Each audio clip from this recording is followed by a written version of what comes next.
The innocent victim. The azure skies of Florana shimmered with iridescent pollen as the Bloom Festival reached its zenith. Delicate creatures of all shapes and sizes flitted between towering flora, their bodies pulsing with bioluminescence in harmony with the planet's natural rhythms. Among the revelers, a small figure darted excitedly from one enormous flower to another, its tentacle-like appendages swaying in tune with the melodic hum of the flora. Zix, barely 5 cycles old, was experiencing the Bloom Festival for the first time. The young Floranian's large, compound eyes sparkled with wonder as they took in the riotous colors and scents of their homeworld's most sacred celebration. Zix's translucent skin rippled with patterns of joy, a natural response of their species to moments of pure bliss. "Zix, don't wander too far," called out Laura, Zix's parental unit, their own skin flickering with patterns of mild concern. But Zix was too enraptured to heed the warning. A particularly alluring blossom, its petals a mesmerizing swirl of crimson and gold, caught their attention.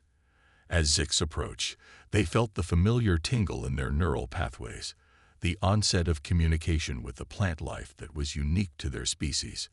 "Hello, little one," the flower seemed to whisper directly into Zix's mind. "You're far from your cluster. Careful now." Zix giggled, the sound like tinkling crystals in the air. "Don't worry. I'm big enough for the festival this cycle. I can explore on my own." As Zix engaged in silent conversation with the flora, they failed to notice the pair of figures observing from afar. These weren't the typical festival goers. Their movements were too precise, their gazes too focused. "That's the one," murmured the taller figure, its voice a harsh whisper that seemed at odds with the joyous atmosphere. "The bio readings are off the charts. It's communicating with the local flora at a level we've never seen before." The shorter being nodded, a subtle gesture that went unnoticed by the celebrating Floranians around them. "Initiating capture sequence. Prepare the stasis field." As Zix continued their innocent exploration, marveling at each new plant they encountered, the two figures began to move with purpose. They weaved through the crowd with practiced ease, their true forms hidden beneath holographic disguises that mimicked the appearance of Floranian tourists. Just as Zix was about to return to their parental unit, a strange, sweet scent caught their attention. It was unlike anything they had encountered before, alluring, yet somehow discordant with the natural aromas of Florana. "Hello there, little one," came a voice, smooth as silk, but with an underlying coldness that Zix was too young to recognize. "Are you enjoying the festival?" Zix turned to see what appeared to be two Floranian adults, their skin patterns displaying friendly interest. But something felt off. The plants nearby seemed to recoil slightly, their psychic whispers becoming agitated. "Oh yes," Zix replied enthusiastically, their natural friendliness overriding any instinctual caution. "It's my first time at the Bloom Festival. Everything is so beautiful." The taller figure knelt down, bringing itself to Zix's eye level. "It certainly is. You know, we have something even more spectacular to show you. Would you like to see?" Zix's eye stalks quivered with excitement. "Really? What is it?" "It's a surprise," the shorter figure chimed in, producing what looked like a small, ornate box. "But first, why don't you take a closer look at this? It's a special treasure from across the galaxy." As Zix leaned in, their curiosity piqued. The box emitted a sudden pulse of energy. The young Floranian felt a wave of dizziness wash over them, their connection to the surrounding plant life abruptly severed. "Wah, what's happening?" Zix mumbled, their limbs growing heavy. The last thing Zix saw before losing consciousness was the false skin of the two figures flickering, revealing glimpses of gray, leathery hide beneath. Deep within the sterile confines of a hidden Galactic Council research facility, Zix slowly regained consciousness. The vibrant, organic world of Florana was replaced by cold metal and harsh, artificial lighting. The comforting psychic hum of plant life was conspicuously absent, leaving an aching void in the young Floranian's mind. "Subject DZX1 is awake," announced a clinical voice. Commencing initial examination. Zix's eyes fluttered open, fear gripping their small form as they found themselves restrained on a metallic examination table. Surrounding them were tall, gray-skinned beings with large black eyes. Greys, the notorious scientific arm of the Galactic Council. Where am I? Zix whimpered, their skin flashing patterns of distress. I want to go home. A gray leaned in close, its face devoid of emotion. Fascinating. The subject displays advanced linguistic capabilities at such a young age. Make a note of that. Assistant. Another gray tapped on a translucent screen. Noted, Chief Scientist Zorn. Shall we proceed with the baseline tests? Zorn nodded, reaching for a device that hummed with ominous energy. Indeed. Let's start with pain threshold analysis. We need to understand the limits of its neural network. As the device lowered towards Zix's trembling form, the young Floranian let out a cry of pure terror. Please, I just want my parental unit. I won't wander off again. I promise. But their pleas fell on deaf ears. The Greys, in their single-minded pursuit of scientific knowledge, had long since abandoned any semblance of empathy or moral consideration. The next few hours were a blur of pain and confusion for Zix. Needles pierced their delicate skin, extracting fluids and inserting unknown substances. Electrodes were attached to various parts of their body, sending jolts of electricity through their system as the Greys meticulously recorded every response. Through it all, Zix retreated into their mind, desperately seeking the comforting presence of plant life. But the sterile environment of the lab offered no such solace. For the first time in their young life, Zix felt truly alone. As the initial round of tests concluded, Zorn reviewed the data with growing excitement.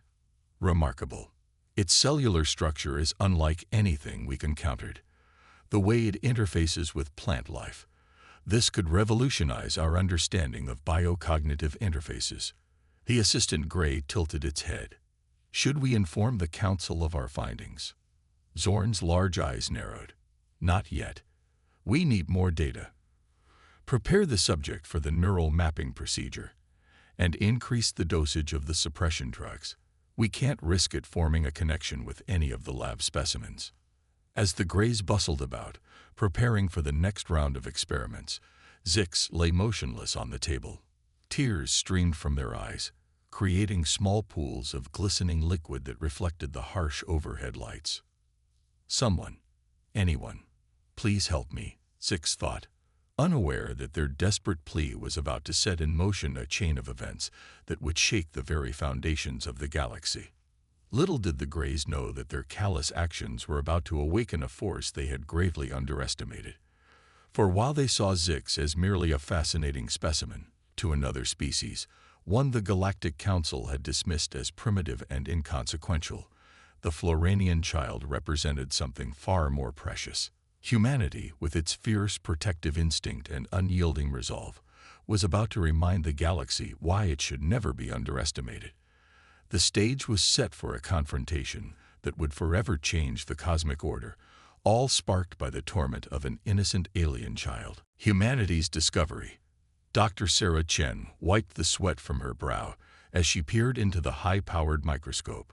The Xenobotany lab aboard the International Space Station, Harmony, hummed with the gentle whir of life support systems and specialized equipment. Outside the reinforced windows, Earth hung like a blue marble against the vastness of space.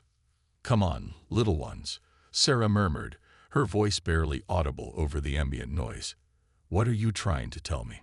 The specimens before her, delicate, iridescent leaves from the planet Florana, had been acting strangely for days. As Earth's leading xenobotanist, Sarah had been entrusted with studying these extraordinary plants, a gift from the Floranian people to humanity as a gesture of interstellar friendship. But something was wrong. The leaves, usually pulsing with a soft, bioluminescent glow, now flickered erratically. Their cellular structure seemed to be in a state of constant flux, as if trying to reorganize itself into something else. Sarah's comm unit chimed, startling her from her intense focus. Dr. Chen, came the voice of Captain Rice, the station's commanding officer. Any progress with our alien visitors? Nothing conclusive yet, Captain, Sarah replied, rubbing her tired eyes. But I can't shake the feeling that they're trying to communicate. It's almost as if. Her words caught in her throat as she glanced back at the microscope's display. The cells were aligning, forming distinct patterns that looked eerily like. My God, Sarah breathed. Captain, I need to call you back.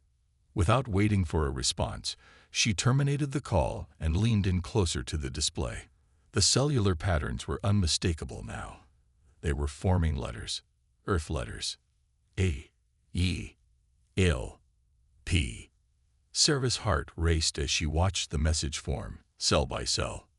HLPUS, child take in, council experiments, cruel, please.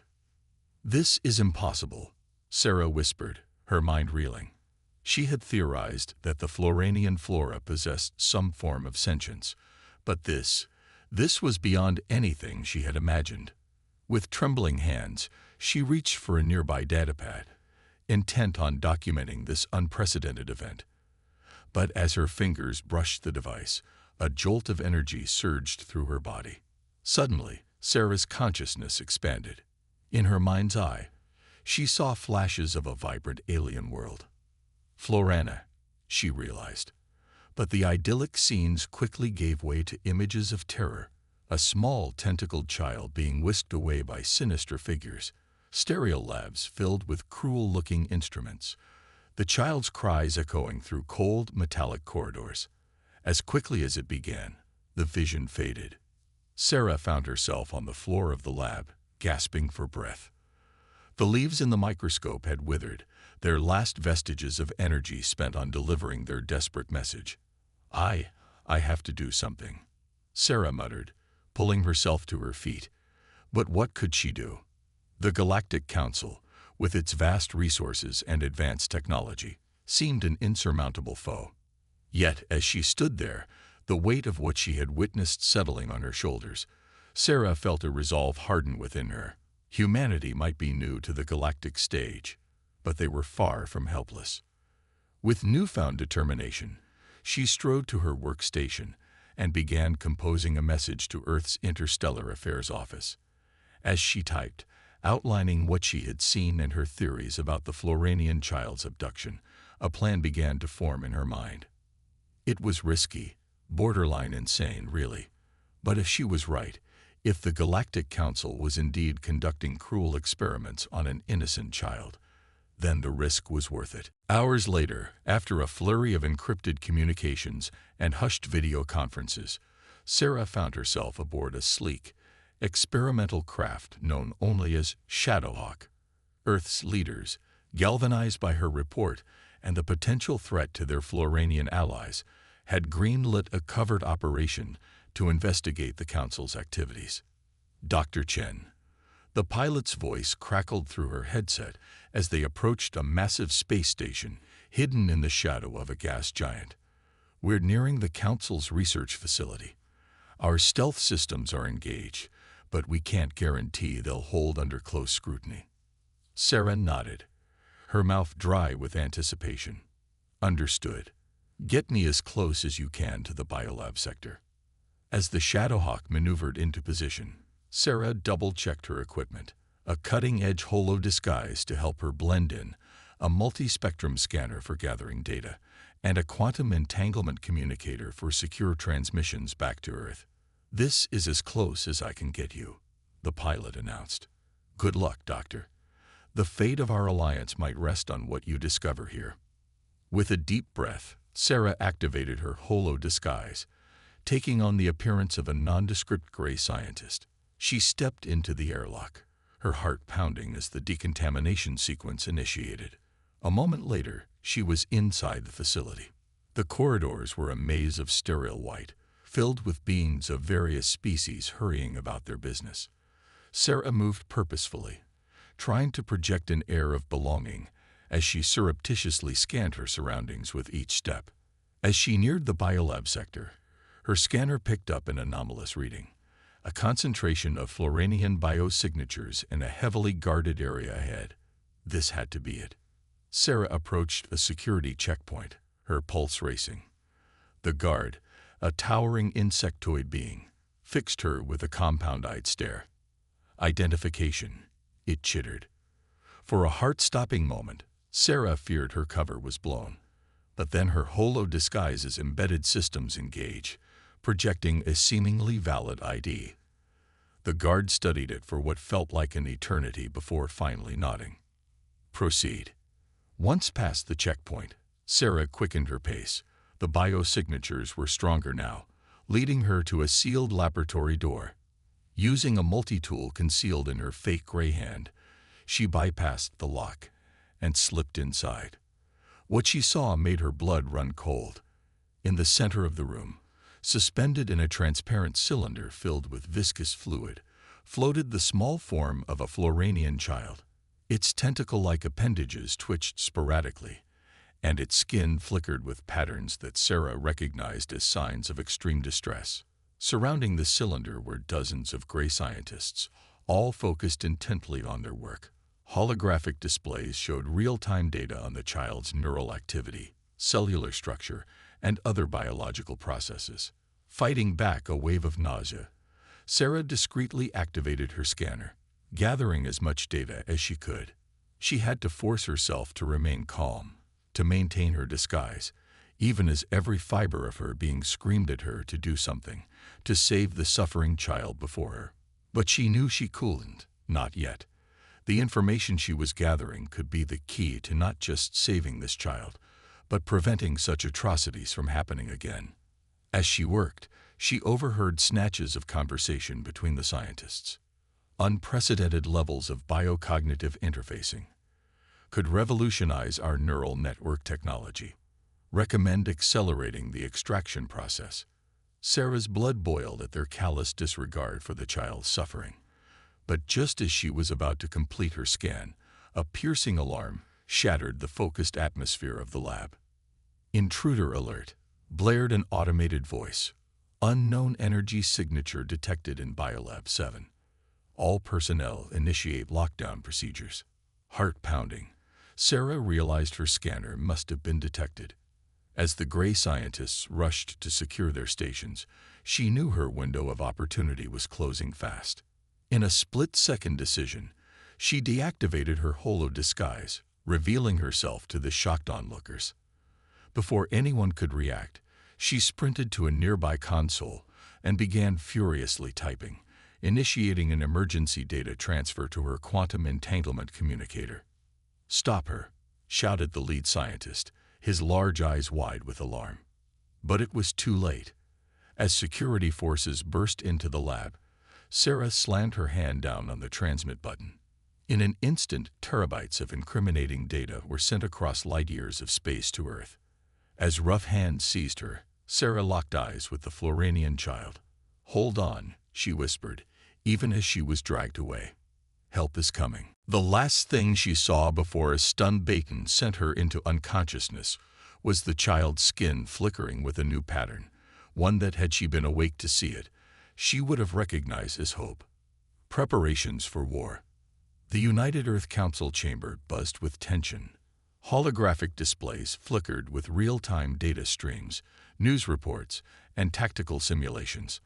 At the center of the circular room, a three-dimensional projection of the Milky Way galaxy slowly rotated, key systems highlighted in various colors.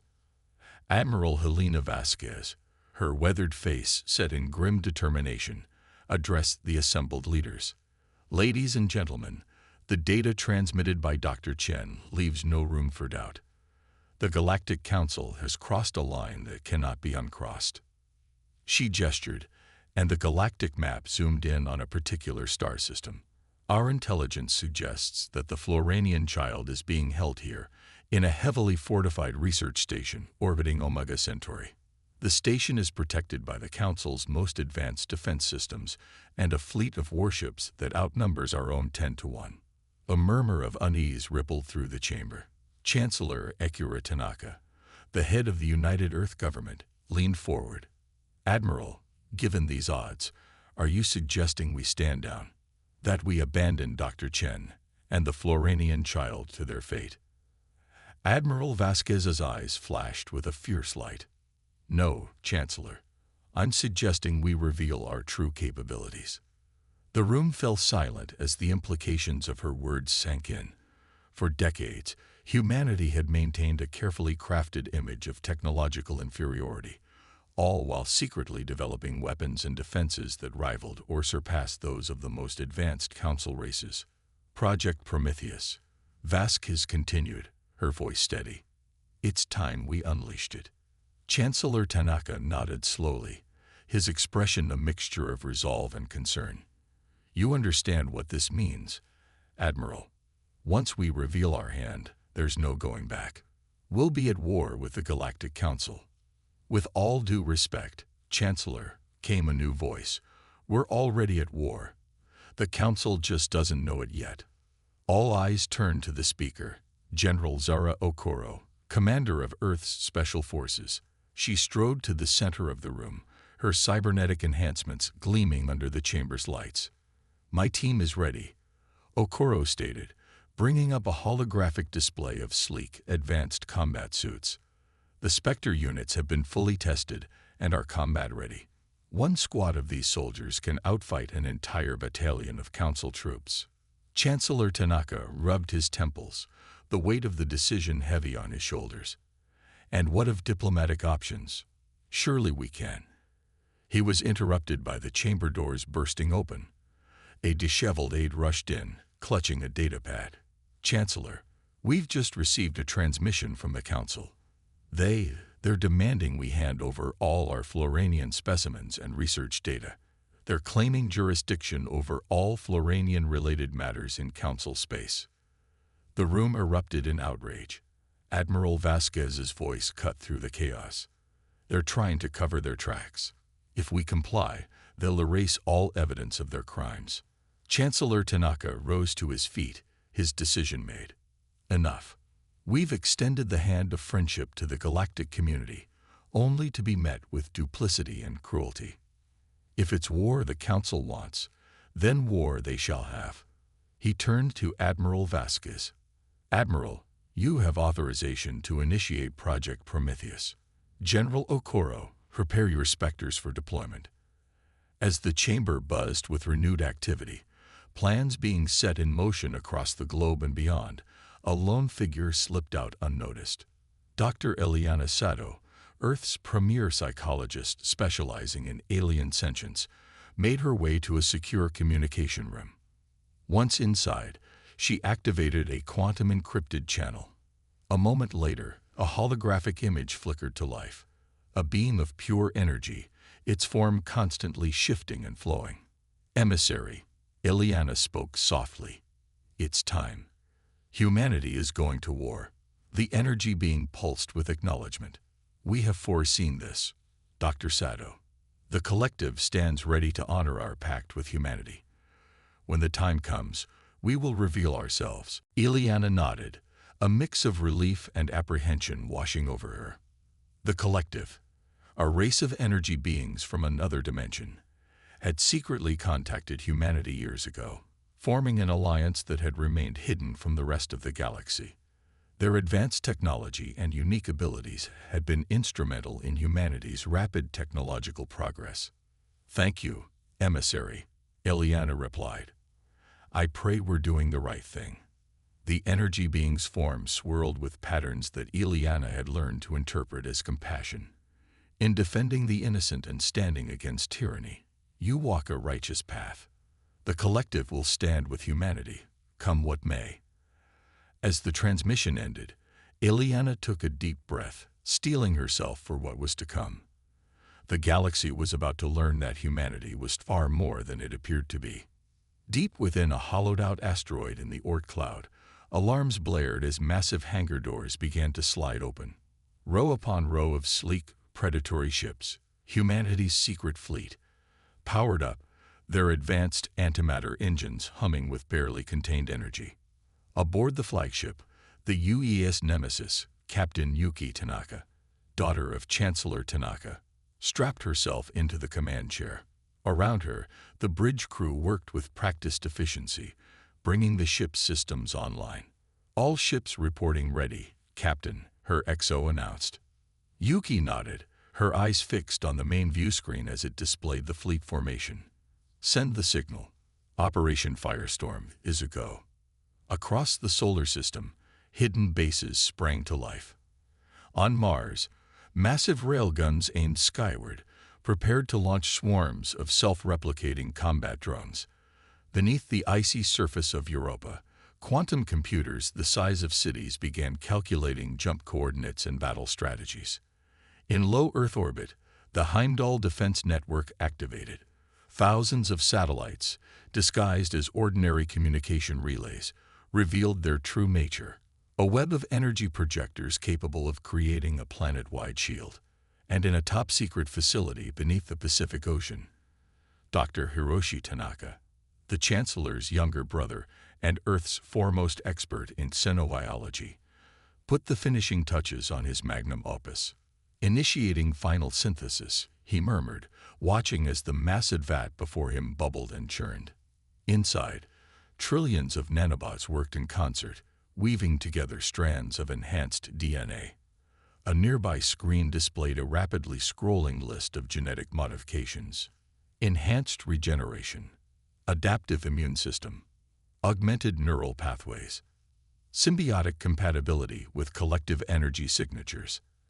As the process neared completion, Hiroshi allowed himself a small smile. Project Lazarus, the creation of a new generation of enhanced humans capable of interfacing directly with alien technology, was about to bear fruit. "Soon," he whispered to the forming beings in the vat, "soon you'll join your brothers and sisters in defending our world and our allies." As Earth's hidden strengths were unveiled one by one, the Galactic Council remained blissfully unaware of the storm about to break upon them. In their arrogance, they had dismissed humanity as a minor primitive species unworthy of serious consideration. They were about to learn how costly that mistake would be. In the Council's fortified research station orbiting Omega Centauri, alarms suddenly blared. A junior technician's eyes widened in disbelief as he stared at his console. "Sir," he called out to his superior, "we're detecting multiple quantum fluctuations throughout the system. It looks like a massive fleet is jumping in." The senior officer scoffed, waving a dismissive hand. "Impossible. Our sensors must be malfunctioning. No species in this sector has that kind of jump technology, least of all those primitive humans." But even as he spoke, space itself seemed to ripple and tear. In a blinding flash of light, hundreds of advanced warships materialized around the station. At their head, the UES Nemesis loomed large, its weapons already charging. Aboard the Nemesis, Captain Yuki Tanaka's voice rang out clear and determined. "This is Captain Yuki Tanaka of the United Earth Fleet. In the name of justice and in defense of our allies, we demand your immediate and unconditional surrender.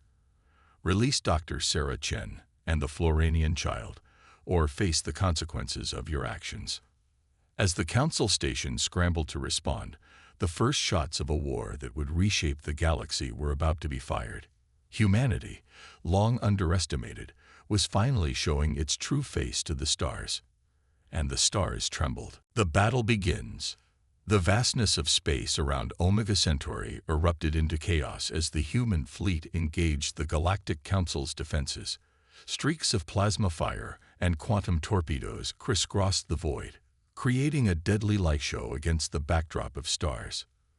Aboard the UES Nemesis, Captain Yuki Tanaka's voice rang out over the din of battle stations. "All ships, execute attack pattern Delta. Cruiser squadrons, focus fire on their orbital defense platforms.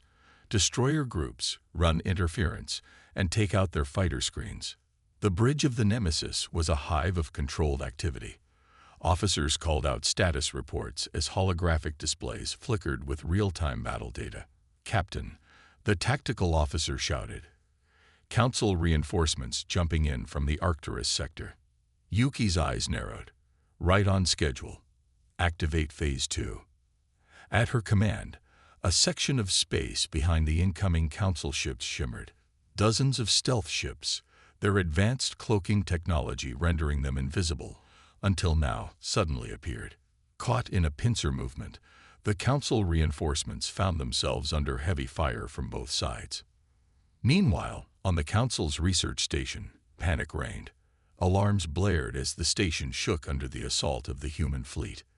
"This is impossible," screamed Chief Scientist Zorn, his gray skin pale with fear. "How did the humans acquire such technology? We need to evacuate immediately." But as he and his fellow scientists rushed towards the escape pods, they found their path blocked. The doors to the main laboratory slid open, revealing a sight that made their blood run cold.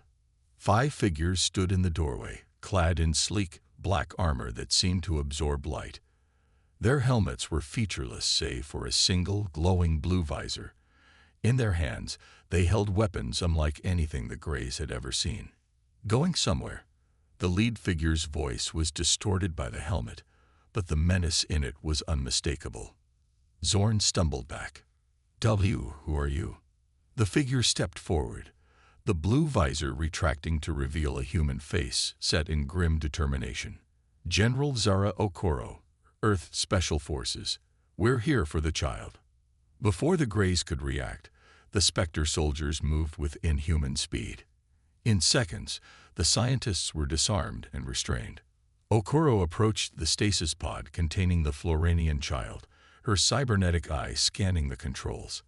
"Hang on, little one. We're getting you out of here." As she worked to deactivate the stasis field, one of her soldiers called out, "General, we've located Dr. Chen. She's being held 2 levels down." Okoro nodded.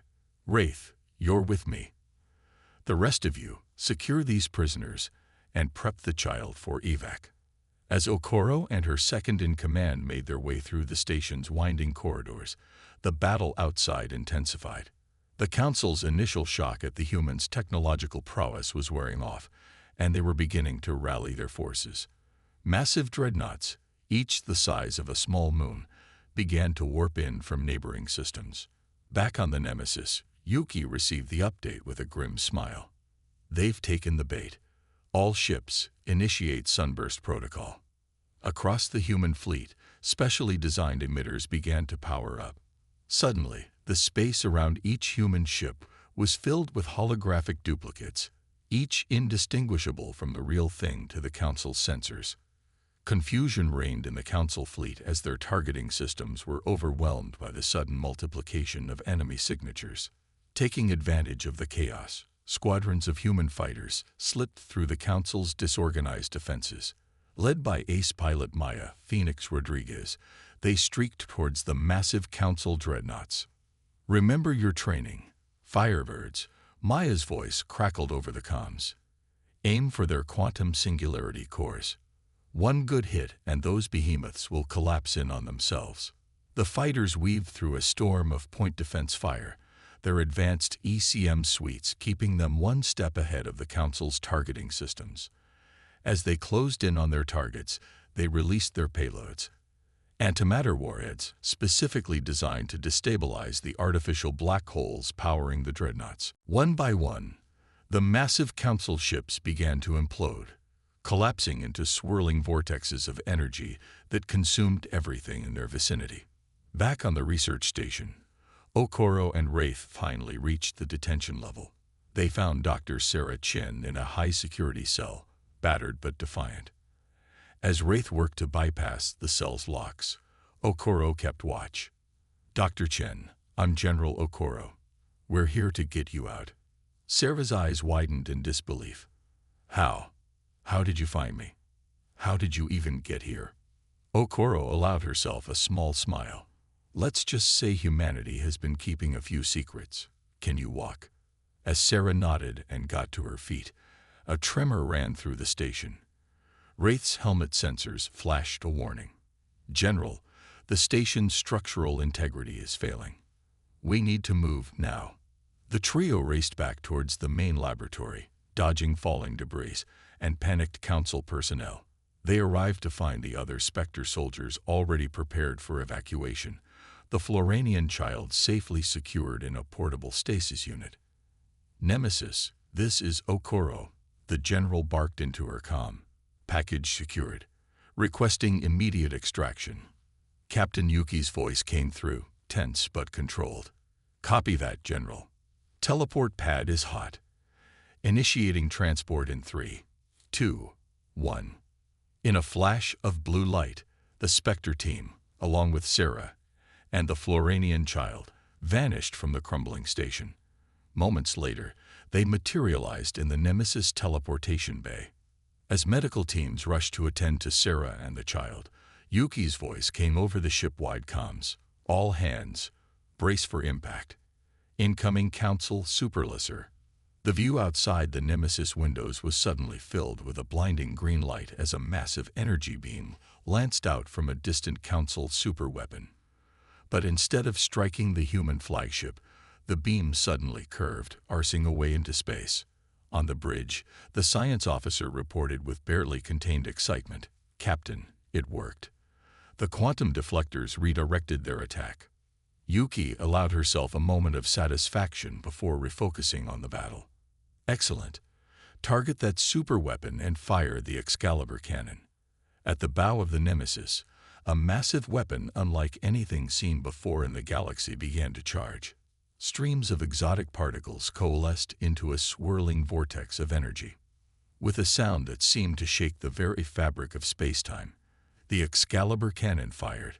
A beam of pure white light lanced out, cutting through Council ships and defense stations as if they were made of paper. When it reached the superweapon, the massive structure simply ceased to exist, vanishing in a burst of quantum decoherence. As the Council forces reeled from this devastating blow, Yuki opened a channel to the entire human fleet. All ships, this is Captain Tanaka. Phase 1 is complete. Prepare for Phase 2. The liberation of Florana. Across the battlefield, human ships began to regroup, their energy shields shimmering as they repelled the increasingly desperate attacks of the Council forces. The element of surprise had given humanity a significant advantage, but the real test was yet to come. As the Nemesis led the fleet towards the jump point of Florana, Yuki couldn't help but feel a mix of pride and apprehension. They had won the first battle, but the war was far from over. The Council's vast resources and millennia of technological development meant that they would not go down without a fight. But as she looked at the determination on the faces of her crew, at the rescued Floranian child being tended to in the medical bay, at the fire in Dr. Chen's eyes as she debriefed the intelligence officers, Yuki knew one thing for certain. Humanity had revealed its strength to the galaxy, and they would never again be underestimated. The battle for Florana loomed on the horizon, promising to be even more brutal than this initial engagement. But with their advanced technology, indomitable spirit, and the righteousness of their cause, humanity was ready to fight not just for themselves, but for all the oppressed species of the galaxy. The stars themselves seemed to hold their breath, waiting to see what this upstart species from Earth would do next. Aftermath and new galactic order. The Great Hall of the former Galactic Council headquarters on Axis Prime buzzed with an energy unlike anything seen in millennia. Representatives from hundreds of species, many of whom had never before been granted a voice in galactic affairs, gathered for what promised to be a pivotal moment in cosmic history. At the center of it all stood a figure that mere months ago would have been scoffed at in such august company, a human. But now, as Chancellor Ekura Tanaka stepped up to the podium, a hush fell over the assembled delegates. The eyes of the galaxy were upon him. Friends, allies, and fellow sentients, Tanaka began, his voice carrying clearly through the vast chamber. We stand here today at the dawn of a new era. The old Galactic Council, with its corruption, its cruelty, and its disdain for those it deemed lesser, is no more. A murmur rippled through the crowd. Many of the delegates still couldn't quite believe how quickly the seemingly invincible council had fallen. In its place, Tanaka continued, we propose a new order, one built not on dominance and fear, but on cooperation, mutual respect, and the fundamental rights of all sentient beings. As Tanaka spoke, holographic displays around the hall flickered to life, showing scenes from the recent conflict. The human fleet's decisive victory at Omega Centauri. The liberation of Florana, where millions of oppressed beings cheered the arrival of their unlikely saviors. The last stand of the Council Loyalists at Axis Prime itself, where the combined forces of humanity and their newfound allies had finally broken the back of the old regime. But let us be clear, Tanaka's voice took on a steely edge. This victory did not come without cost. The holograms shifted, showing the aftermath of battles, destroyed ships drifting in the void, planets scared by orbital bombardment, refugee camps teeming with those displaced by the conflict. We owe it to those who sacrificed everything to ensure that what we build in the ashes of the old order is worthy of their memory. That is why today we put forth the Galactic Charter of Rights and Responsibilities. With a gesture from Tanaka, the text of the charter appeared before each delegate. As they began to peruse its contents, expressions of surprise, hope, and in some cases, trepidation played across alien faces. This charter guarantees the fundamental rights of all sentient beings, regardless of species, technological level, or planet of origin. It establishes a framework for mutual defense, scientific cooperation, and fair trade.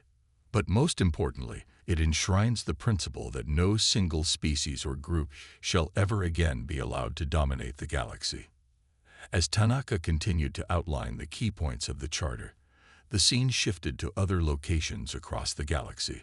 On Earth, in the sprawling gardens of the New Singapore Arcology, Dr. Sarah Chen sat on a bench, watching a group of children at play. Human kids ran and laughed alongside young Floranians, their tentacle-like appendages waving in excitement. Among them was Zix, the once tormented child whose plight had sparked the galactic conflict. Now, several cycles older, Zix's skin pulsed with patterns of joy as they taught their human friends the intricacies of communicating with the surrounding plant life. Sarah smiled, feeling a warmth in her chest that helped ease the lingering trauma of her ordeal. A gentle hand on her shoulder made her look up. "They're adapting well," said Dr. Eliana Sato, taking the seat beside her colleague. Sarah nodded. "It's amazing, isn't it? After everything they've been through, children still have this capacity for joy, for connection." Eliana's eyes twinkled. "Speaking of connection, I have news from the collective. They're ready to make their public debut." As if on cue, the air before them shimmered, and a being of pure energy materialized. Several of the children noticed and waved excitedly, the energy being pulsed in response, tendrils of light reaching out to gently ruffle hair and caress leaves. "I never thought I'd see the day," Sarah mused, "when humans, plants, and interdimensional energy beings could coexist so peacefully." Ileana grinned. "Oh, my dear, we're just getting started." In a high-tech laboratory deep beneath the Pacific, Dr. Hiroshi Tanaka stood before a row of stasis pods. Inside each, a figure floated in a nutrient-rich solution, their bodies a perfect blend of organic tissue and advanced cybernetics. "Neural interfacing at 100% efficiency," reported a lab assistant. "Quantum entanglement with collective energy signatures stable across all subjects." Hiroshi nodded, a mix of pride and apprehension on his face. "Excellent. Prepare for final activation sequence." As the pods began to drain, Hiroshi couldn't help but wonder about the future these new beings, his creations, in a sense, would forge. They represented the next step in human evolution, capable of bridging the gap between organic life, technology, and even other dimensions. "Be better than us," he whispered as the first pod's occupant opened their eyes. "Be the guardians this galaxy needs." Back in the Great Hall on Axis Prime, Chancellor Tanaka was concluding his address. "And so, I put this charter before you not as a decree, but as a proposal. In the spirit of the new order we hope to build, every species represented here will have a voice in shaping our shared future." He paused, looking out over the sea of alien faces.